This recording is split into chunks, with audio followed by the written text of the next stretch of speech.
तो विजय शर्मा, कहीं ये बिहार वाला दाव सोचकर ही एसआईआर पश्चिम बंगाल में जाकर उल्टा तो नहीं पड़ जाएगा? पूजा जी, ऐसा है, ये कोई अकेले राज्य तो है नहीं, ये तो 12 राज्यों में चल रहा है एसआईआर का काम, और बड़े शांतिपूर्ण तरीके से चल रहा है। एक बंगाल ही ऐसा है जहां इस तरह की घटनाएं आ रही है, और ये इसके लिए तो पूरी तरह से जिम्मेवार कैसी राज्य कैसी सरकार है। घटनाएं, कैसी घटनाएं? जैसे अभी राजीव रंजन जी वर्णन कर रहे थे, और जैसे बीएलओ की आत्महत्या की आ रही है घटनाएं 6 सामने। राज्यों से आई हैं खबरें, सिर्फ नहीं पश्चिम नहीं, बंगाल से नहीं आई। नहीं, और किसी राज्य में इस तरह की नहीं है जो यहाँ पे है। और किस तरह से इन्होंने अच्छे से बताया मध्य कि प्रदेश में 24 घंटे में 2 बीएलओ की मौत, 1 लापता, 2 को हार्ट अटैक। गुजरात में 4 दिन में 4 बीएलओ की मौत, 1 ने अपनी जान दे दी। बंगाल का तो मामला हम सुन ही रहे हैं, अब बताइए।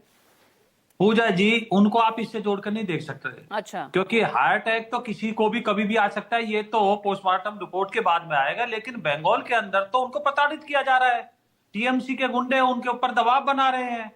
तो इस कारण इस तरह की घटनाएं घट रही है, क्योंकि ये कानून व्यवस्था की और भयमुक्त सब कुछ देना ये राज्य सरकार की जिम्मेवारी है।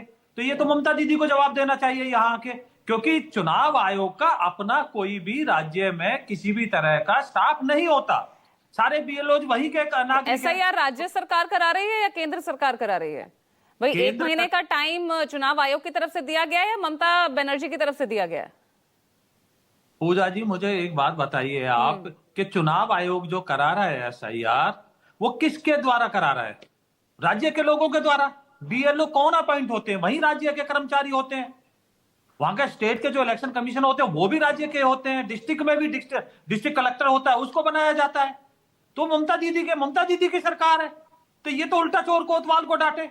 अगर इन्होंने देना है तो उनकी सुरक्षा सुनिश्चित करे ममता दीदी। और एक तरफ राजीव रंजन जी बता रहे हैं कि 10,000 लोगों की तो अभी उनके भतीजे ले रहे हैं मीटिंग, जो उनके बीएलए है, तो वो काम भी कर रहे हैं और दिखाने के लिए तो मध्य प्रदेश में तो फिर मध्य प्रदेश में तो आप ही की सरकार है ना, गुजरात में आपकी सरकार है, वहां के लिए तो राजस्थान में आपकी सरकार है। वहां के अगर बेलोस कुछ कर रहे हैं, उनके साथ उनकी जान जा रही है, सुसाइड कर रहे हैं, उन पर अगर प्रेशर है, तब तो आपकी सरकार है ना वहां। तो पूजा जी, राज्य सरकार ही जिम्मेदार हुई ना। पूजा जी, इन राज्यों में एक भी इस तरह की आत्महत्या नहीं हुई कि अत्यधिक दबाव के कारण की हो। तो मुझे बता दीजिए, तथ्य के आधार पर बात करते हैं ना।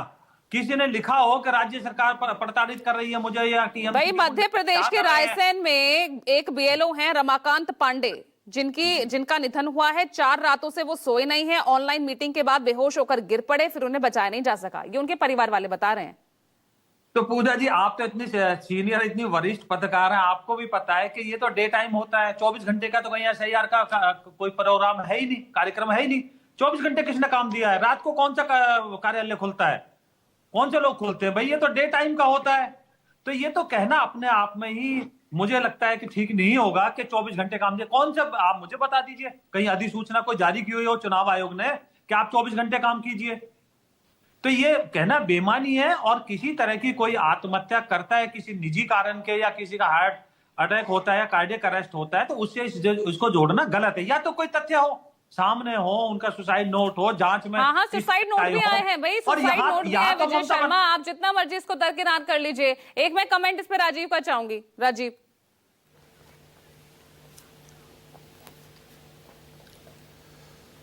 मैंने पूजा बताया कि बीएलओस का कितना दबाव बीएलओस ही जानते हैं।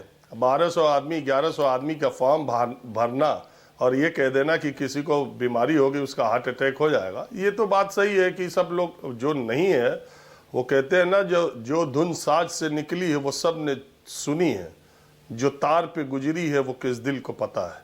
तो ये बीएलओस को पता है कि कितने दबाव में और किस तरीके से उन्होंने काम किया। लेकिन मैंने खुद बिहार में देखा, मेरे तो कार्यक्रम में जो बीएलओस ने बोला उनके ऊपर एफआईआर हो गया, सस्पेंड हो गए। तो ये वो बोल भी नहीं सकते, वो बात भी नहीं कर सकते, उनके खिलाफ सब एक्शन हो जाएगा। मैंने क्या कहा कि प्रशासन की सबसे निचली इकाई बीएलओ है, सबसे ज्यादा बोझ उसी के ऊपर है। एक महीने में 1200 फॉर्म बांटना, सबका डिटेल मैच कराना, कागजों की तहकीकात करना और उसको फिर ऑनलाइन अपलोड करना है। और इस बीच में 10-10 फोन रोज अटेंड करना। अब ये कह देना कि वर्किंग आवर्स, विजय जी कह रहे हैं, मुझे समझ नहीं आ रहा है कि वर्किंग आवर्स में उतनी ही देर काम करना है, तो इसका एक जियो निकलना चाहिए कि बीएलओ 10 बजे से 6 बजे के बीच में ही 8 घंटे के बीच में ही ऑनलाइन अपलोड कर सकते हैं। उन्हें रात में अपलोड करने की जरूरत नहीं, बीएलओ खुश हो जाएंगे। 9 घंटे की एक आप खिड़की खोल दीजिए कि 10 से 7 के बीच में ही आप ऑनलाइन अपलोड कर सकते हैं वर्किंग आवर्स में। ऐसा तो है नहीं। बिल्कुल ऐसा ही अगर दिशा निर्देश होता तो बहुत अच्छा था। वो 7 बजे वो भी मोबाइल ऑफ करके सो जाते और फिर अगले दिन 10 बजे से